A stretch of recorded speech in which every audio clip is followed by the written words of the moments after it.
That first slide, Mr. Chair, is the route from Luzon, Maharlika Highway, going to Visayas and the islands of Mindanao.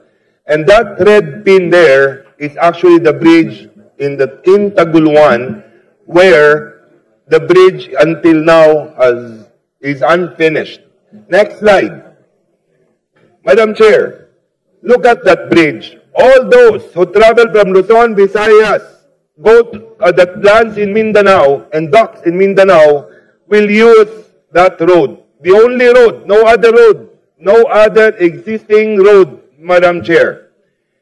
Even those who will use the said road from Laguindingan Airport, the International Port, from PBDEC Industrial Authority that hosts hundreds of foreign and local investors.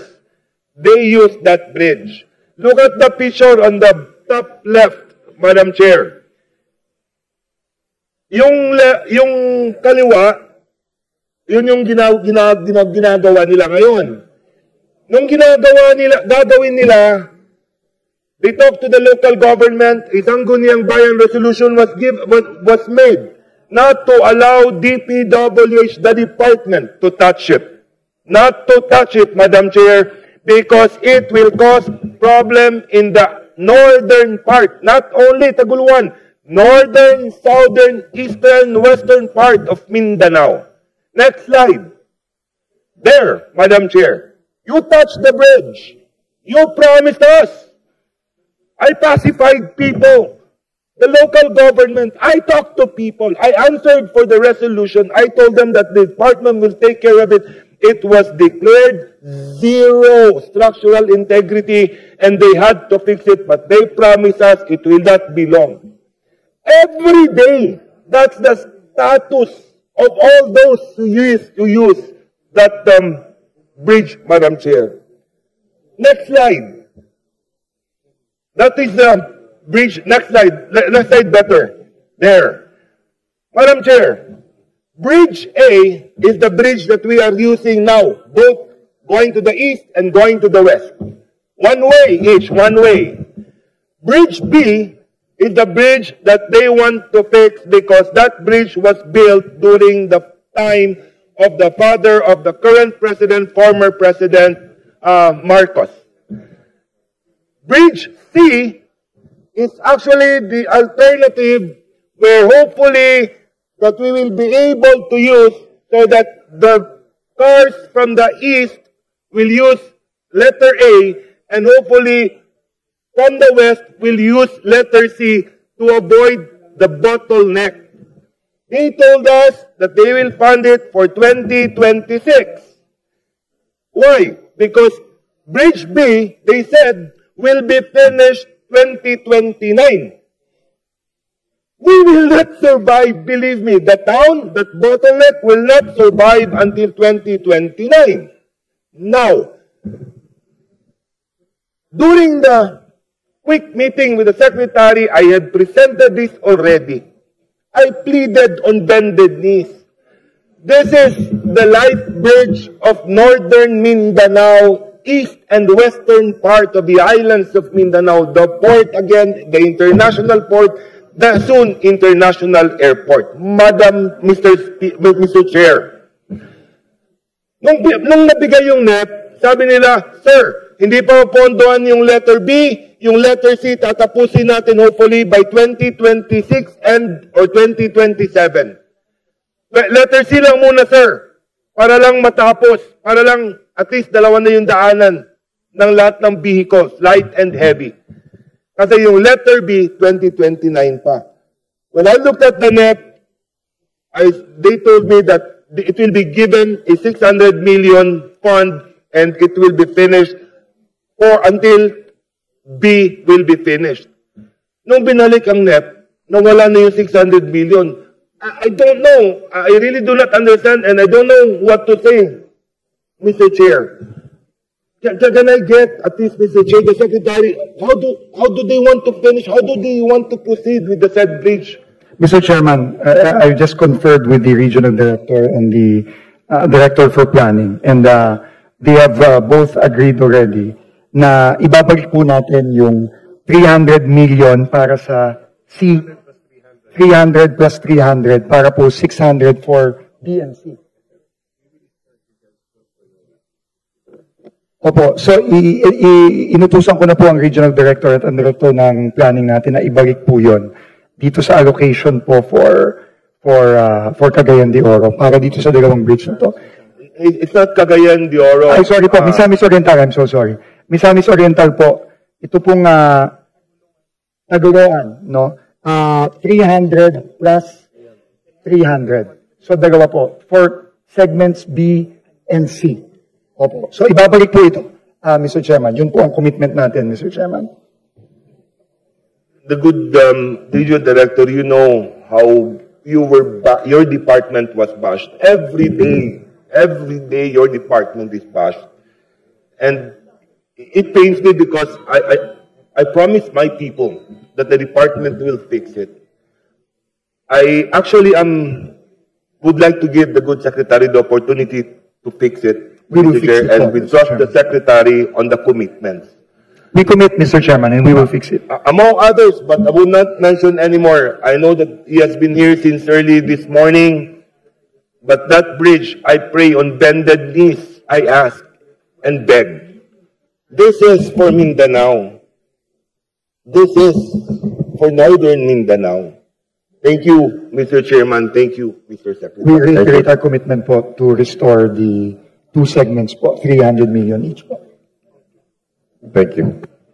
So, next on the list, our good friend, Deputy Speaker Janet Kirin. Good evening, Secretary Vince. Thank you, Mr. Chair. Okay pa kayo? Yeah, I really won't take long. Just one concern. How do we classify national highways? Meron kasing national highway na yung dagat. I don't know how you call that because it should be classified as a shoreline protection or flood control project. It's the national highway you call Iloilo Antique Road, and that portion, parang kinakain siya ng dagat. So, every now and then, pag may bagyo, nasisira yung national highway. But of course, thank you to DPWH, you always repair that. So, my question is, it's not included in NOAA. Kasi ang na-include dun sa NOAA is dating lupa na wala na siya, naging dagat pa siya. So, it's the road. So, my question is, how would you classify that? Because in the classification of DPWH, it always says shoreline protection. So, that's, I think DPWH repairs it every year. So, parang sayang. Siguro matingnan what's the permanent design to repair that.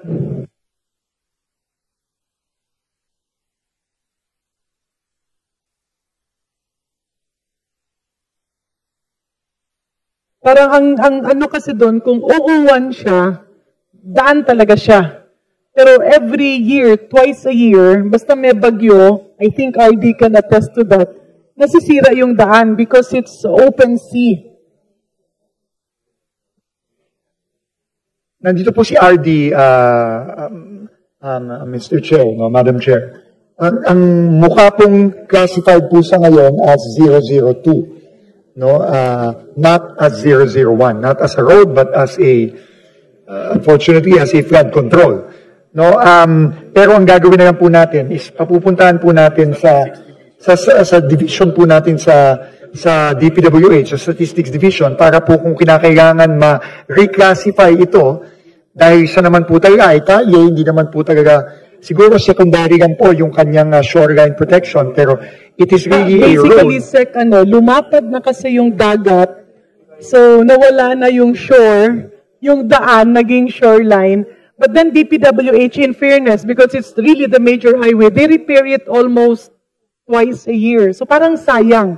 So we were thinking, kailangan talaga siya may shoreline or the design, because the road is besides the open sea. Opo, I think po ang sinasabi po nila sa akin ngayon na kailangan nga po nating ipa-reassess para po kung siya ay road talaga, dapat siya po ay 001, therefore, dapat po siyang mapondohan. Unfortunately po ngayon, ang kanyang classification ay 002, kaya po natanggalan ng pondo. Pero aasikasuhin po namin, Madam Chair. Kasi sayang yung pondo, parang Sayang po. twice a year, talagang yung highway, kinakain niya.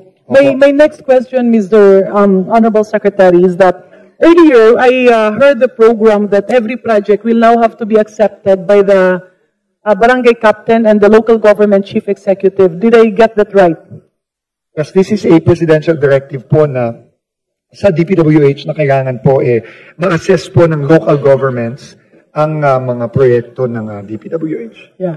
I am not generalizing, but there are certain special situations wherein the barangay captain or the LGU chief executive will either put into consideration politics or economics, and then that becomes, I'm not saying it's all, but it happens. And I think that was also one of the reasons why that was scrapped away, because nagkakaroon ng economic consideration before pinipirmahan yung acceptance. So, how do we go about that? Maybe we can, I agree it has to go to the barangay official and the LGU executive, but maybe, based on ARTA, if they are not going to sign within a certain specific number of days, or if they can actually deny and cite the reasons. But if they have unreasonable reasons, then what recourse will the national government or the DPWH proceed? Can it be overridden or? Maganda po yung punto, Madam Chair, no, na hindi naman pwedeng forever na upuan, no, ng isang LGU ang acceptance or approval ng isang proyekto. Kaya po, i-consider po namin ito. Anyway, hindi pa naman po nakakraft ang guidelines para dito. At maganda po yung idea, Madam Chair, na mag-set ng timelines na kung hindi po ito aksyonan, kailangan po, kagaya na rin po ng mga provisions ng ating ARTA law, dapat po deem approved po yan. Yes, so it's deemed approved within a specific number of days. Opo. My last question, Honorable Secretary, is that when it comes to building permits, okay, there are certain occasions, and mind you, if you're talking about school buildings, or let's say multi-purpose building located in schools and even in barangays, kung kalaban ng LGU chief executive, I mean, again, it does not apply to all, but it happens. Kung kalaban ni Mayor yung kapitan or galit siya dun sa school head, the national government project becomes a victim of too much politicking. You know, when you have good governance, it's bad politics. When you have too much politics, it's bad governance. Ang nangyayari, hindi pinipirmahan yung building permit. Or, napakamahal nung pirma na wala namang resibo. Sorry ha. Okay. But then, we had situations before, one or two in my district, but in other districts that we also helped, the recourse during that time was to elevate it to the regional director. In fact, I remember clearly when I encountered this problem that was happening all over, and I explained it to Secretary Babe Singson. Secretary Babe Singson told me, dalhin mo lahat sa akin yan. Ako ang pipirma. So, that was a situation that was resolved before, but it happened again.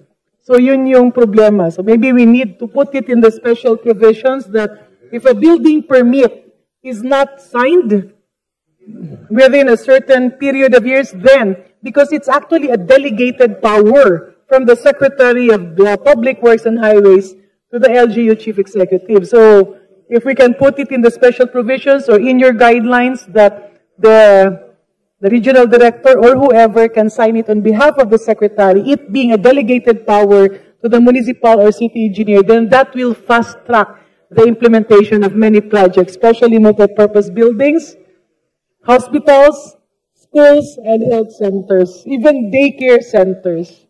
Madam Chair, maganda po yung inyong idea. At tayo po in principle naniniwala po na hindi po pwedeng ma-hold hostage ang mga proyekto ng national government. At kung matutulungan niyo po kami by either putting a special provision in the budget, exactly saying what you just said, no, na hindi naman po pwedeng forever pong iupuan ng mga LGUs, no, kahit naman po ina-acknowledge po ng natin at ng ating Pangulo na kailangan naman pong makonsulta